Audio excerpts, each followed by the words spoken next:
इस बुलेटिन के प्रायोजक हैं योगमणि इंस्टीट्यूट ऑफ नर्सिंग। जबलपुर में अनियंत्रित होकर कार नहर में समा गई। जैसे तैसे ड्राइवर ने कार का गेट खोला और अपनी जान बचा ली। वहीं आज सुबह स्थानीय लोगों ने कार को नहर में देखा तो लोगों की भीड़ इकट्ठा हो गई। जानकारी के मुताबिक घटना देर शाम गौर के मंगेली की है, जहां धनवंतरी नगर निवासी युवक आशीष तिवारी अपनी कार में अकेले काम से देर रात मंगेली जा रहा था। इसी दौरान कार अचानक अनियंत्रित होकर नहर में समा गई, जिसके बाद युवक घबरा गया। आनन फानन में युवक ने कार का गेट खोला और तैरकर अपनी जान बचा ली। वहीं आज सुबह कार को क्रेन की मदद से बाहर निकाला गया।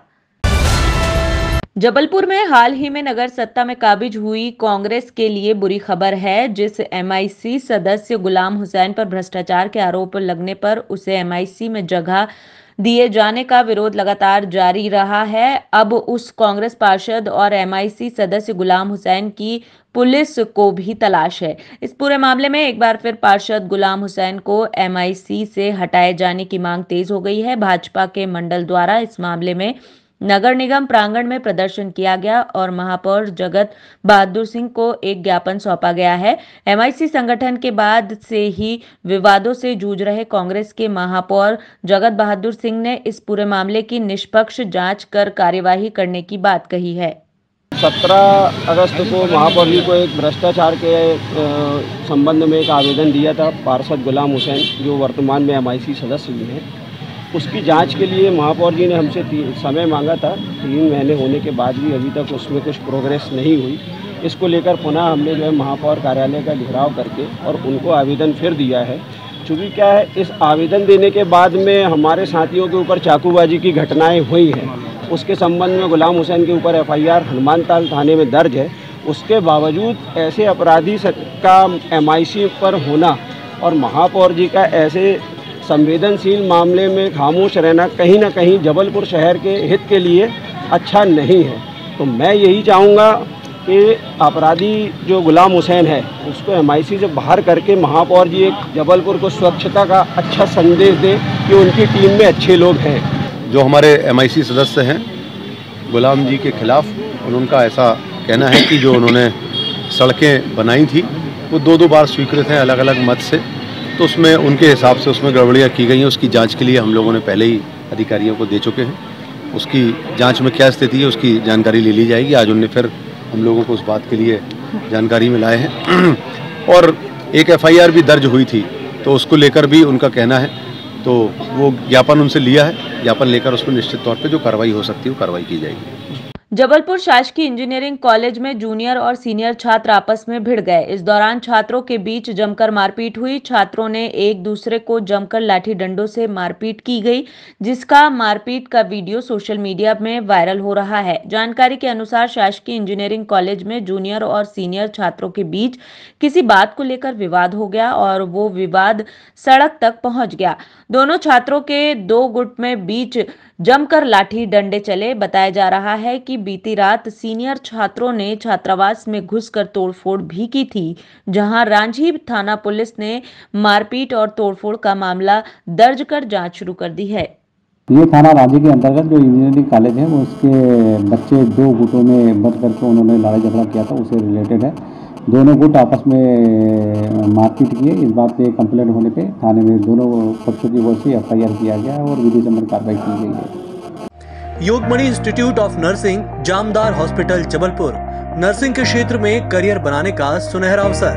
प्रवेश प्रारंभ BSc nursing, post basic BSc nursing, GNM. पता 198/2 Raigwa, ward number 72, Arihant warehouse के पीछे, पाटन बाईपास चौक के पास, जबलपुर। जबलपुर के रानी दुर्गावती विश्वविद्यालय में आज एनएसयूआई छात्र संगठन के द्वारा रानी दुर्गावती विश्वविद्यालय के खिलाफ जमकर प्रदर्शन किया गया, जहां छात्र संगठन ने विश्वविद्यालय प्रबंधन पर गंभीर आरोप लगाते हुए कहा कि जिस प्रकार से विश्वविद्यालय में भर्तियों की प्रक्रिया की जा रही है वह सभी नियम विरुद्ध है।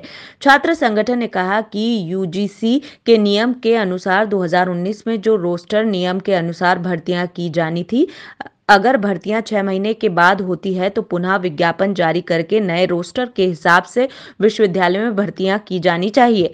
लेकिन विश्वविद्यालय में पुराने रोस्टर के हिसाब से नियुक्तियां की जा रही है जो पूरी तरह से नियम विरुद्ध है। वहीं छात्र संगठन ने ज्ञापन सौंपते हुए मांग की है कि अगर 12 तारीख को होने वाली नियुक्तियों को विश्वविद्यालय प्रबंधन नहीं करता है तो NSUI छात्र संगठन विश्वविद्यालय में उग्र प्रदर्शन करेगा।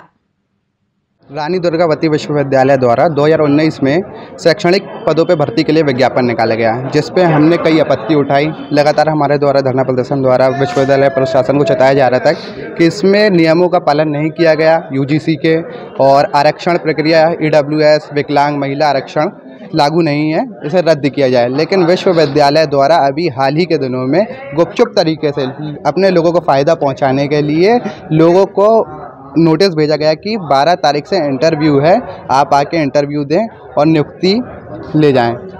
और ये पूरी प्रक्रिया ओपन तरीके से होना था, विश्वविद्यालय के वेबसाइट पे इसकी जानकारी प्रदर्शित होनी थी, लेकिन विश्वविद्यालय ने इसे बिल्कुल गुपचुप तरीके से किया। अवैध तरीके से करते हुए ये पूरी भर्ती प्रक्रिया ही नियम विरुद्ध थी, लोगों को फ़ायदा पहुंचाने के लिए। उसके विरोध में हमने आज विश्वविद्यालय में धरना प्रदर्शन किया, जहां पर कुलपति जी को जैसे ही इसकी भनक लगी वह गाड़ी उठाकर भाग गए और कुलसचिव जी उपस्थित हुए। हमने उन्हें अपनी मांगों से अवगत कराया। उन्होंने आश्वस्त किया कि हम इस पर जरूरी कार्रवाई करेंगे और भर्ती प्रक्रिया को रद्द करेंगे। हम विश्वविद्यालय में शैक्षणिक स्टाफ की भर्ती प्रक्रिया शुरू हो रही है और उस संदर्भ में कुछ पॉइंट रेज किए हैं, और जो हम लोग इसकी एक विधिवत इसको हम परीक्षण करेंगे और यदि उचित होगा तो हम अनुरूप ही निर्णय लेंगे। जबलपुर कलेक्टर का पदभार संभालने के बाद सौरभ कुमार सुमन गुरुवार को पत्रकारों से रूबरू हुए, जहां सभी पत्रकारों से बातचीत की। वहीं पत्रकार वार्ता में कलेक्टर सौरभ कुमार सुमन ने कहा कि जनता के सहयोग से जबलपुर शहर को विकास की दिशा में ले जाना उनकी पहली प्राथमिकता रहेगी। वहीं हितग्राही मूलक योजनाओं का लाभ ज्यादा से ज्यादा लोगों को मिले, इस पर भी ध्यान दिया जाएगा। वहीं कलेक्टर सौरभ कुमार सुमन ने कहा कि सड़क के आवारा पशुओं को हटाने के लिए एक कार्ययोजना बनाई जाएगी और भी कार्य तेजी से किए जाएंगे। मेरे द्वारा पत्रकार भाइयों के साथ सौजन्य भेंट का कार्यक्रम रखा गया था, क्योंकि मैं अभी रिसेंटली ज्वाइन हुआ हूं। कल ही मैंने जबलपुर ज़िले में कलेक्टर के रूप में प्रभार लिया है, तो कुछ उनसे मैं जानना चाहता था, कुछ अपनी बात बताना चाहता था, क्योंकि मेरे लिए ये पहली पाठशाला रही है प्रशासनिक अधिकारी के रूप में। मैं यहाँ प्रशिक्षु अधिकारी IAS अधिकारी के रूप में पदस्थ हुआ था, तो 10 वर्ष बाद यहाँ लौटना कलेक्टर के रूप में मेरे लिए गौरव की बात है। और जो शिक्षा मैंने यहाँ से प्राप्त की है उसका ऋण उतारने का मुझे अवसर मिला है। मैं पूरे तन मन धन से प्रयास करूँगा कि इस ज़िले के लिए जितना बेहतर कार्य कर सकूँ मैं करूँगा।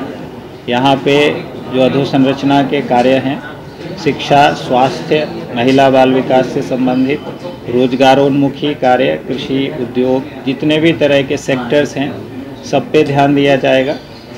सबसे ज़्यादा हम लोग सुशासन पर ध्यान देंगे कि जनता को इधर उधर भटकना ना पड़े और कानून व्यवस्था में कहीं कोई कॉम्प्रोमाइज़ नहीं।